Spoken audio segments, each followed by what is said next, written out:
tarde, gente. Todo mundo está me ouvindo aqui? Eu sou a Gabriela Augusto e eu gostaria de começar com uma pergunta. Vocês já sentiram medo de ir na padaria? Vocês já sentiram medo de ir ao restaurante? Eu pergunto isso porque esse receio, infelizmente, faz parte do meu cotidiano. E por que isso acontece?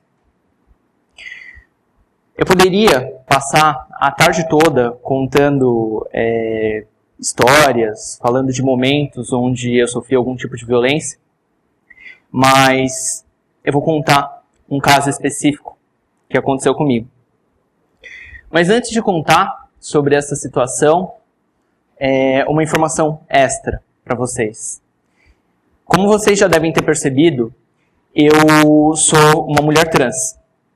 E além de mulher trans, eu também sou casada com uma outra mulher.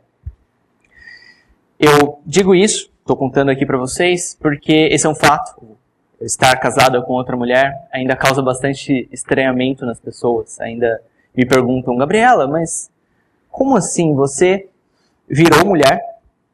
É inadequado usar esse termo, mas como assim você virou mulher e você gosta de mulheres? Enfim, pessoas trans, mulheres trans, lésbicas existem.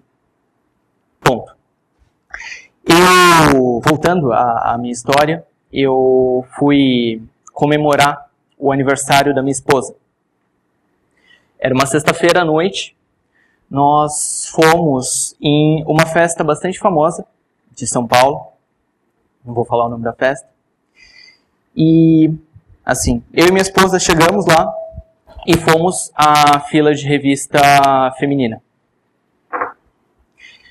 Eu esperei a minha vez, e quando a segurança foi me revistar, ela me perguntou se eu era mulher. Eu olhei para ela e disse que sim, sou mulher. Aí, nesse momento, ela virou para mim e falou, então me prova.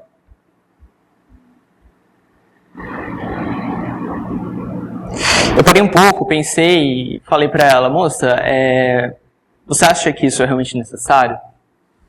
Sabe, porque meus documentos ainda não estão retificados, eu não sei se eu vou conseguir provar isso para você da forma que você deseja. Mas assim, você acha que é realmente necessário? Porque me parece que você só deve olhar, talvez, a minha bolsa, você nem precisa encostar em mim, sabe? E a moça falou, não, regras são regras, eu não posso te revistar. Você tem que ir para a fila masculina. Eu não deveria ter feito isso, mas eu fui. Eu fui para a fila de revista masculina. E isso por si só já foi uma situação bastante humilhante. Assim, não sei se vocês têm facilidade para imaginar a cena, uma sexta-noite, essa grande festa, assim, havia centenas de pessoas lá, esperando a sua vez para serem revistadas, e as pessoas começaram a apontar e dar risada, sabe? Eu ouvi pessoas falando, olha só, o Traveco está querendo enganar os seguranças da festa. E assim, não acabou por aí. Nesse dia eu fui para a fila de revista masculina, esperei a minha vez, e quando o segurança foi me revistar, ele disse que não sabia o que fazer. Ele falou que precisava falar com o coordenador, precisava ver qual que era o procedimento, sabe? Vocês percebem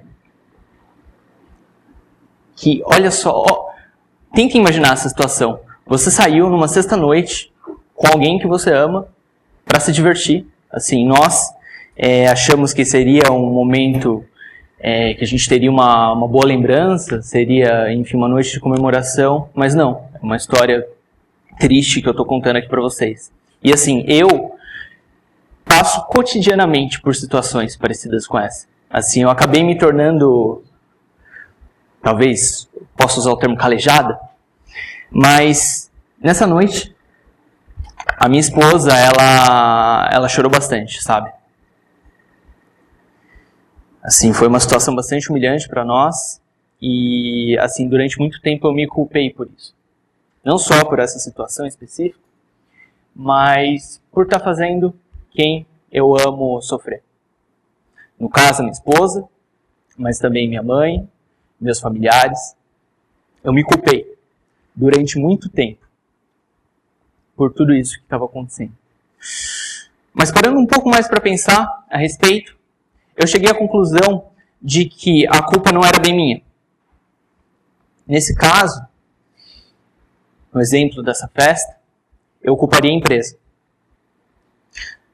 Na minha opinião, as empresas têm o dever de conscientizar os seus colaboradores, de levar o conhecimento sobre a diversidade. E não só pensando na questão trans, pensando também no combate ao racismo, no combate ao assédio, no combate a outros tipos de preconceitos e vieses, pensando na pessoa com deficiência, por exemplo. E vejam só, nesse momento dessa festa, foi lá para 2016, eu chegando a essa conclusão de que as empresas tinham essa responsabilidade de promover discussões relacionadas à diversidade, o que eu fiz? Eu desenvolvi um materialzinho de conscientização impresso, um livro de bolso de 16 páginas, que ele trazia não só os conceitos mais essenciais sobre a questão trans, mas trazia também outros conceitos relacionados ao combate ao racismo, ao combate ao assédio, enfim, diversidade, numa abordagem mais geral. E o que eu fiz com esse material, esse livreto?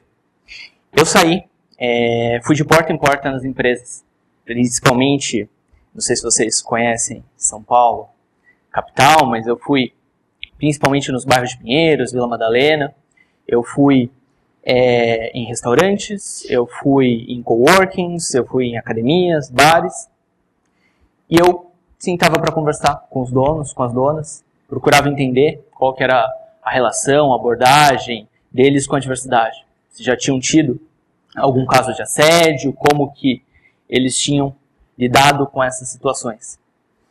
E assim, esse foi um momento de grande aprendizado para mim. Eu poderia, mais uma vez, passar a tarde toda aqui contando tanto coisas boas quanto coisas ruins que eu ouvi desses donos e donas de empresas. Mas eu ouvi algo com bastante frequência. Eu ouvi desses donos, dessas donas de empresas que, Gabriela, como que eu vou falar de diversidade com os meus colaboradores? Como que eu posso desenvolver essa discussão, promover a discussão sobre a diversidade de forma que eles estejam abertos a ouvir e fazer algo a respeito? E uma coisa que eu disse para eles é que, assim, por mais que nós possamos não entender sobre a questão trans, LGBT, deficiência, a gente pode se pautar numa ideia que é mais universal, que é a ideia do respeito. Por mais que hajam pessoas que não entendam a questão da identidade de gênero, quando a gente fala de respeito, é difícil encontrar alguém que discorde disso.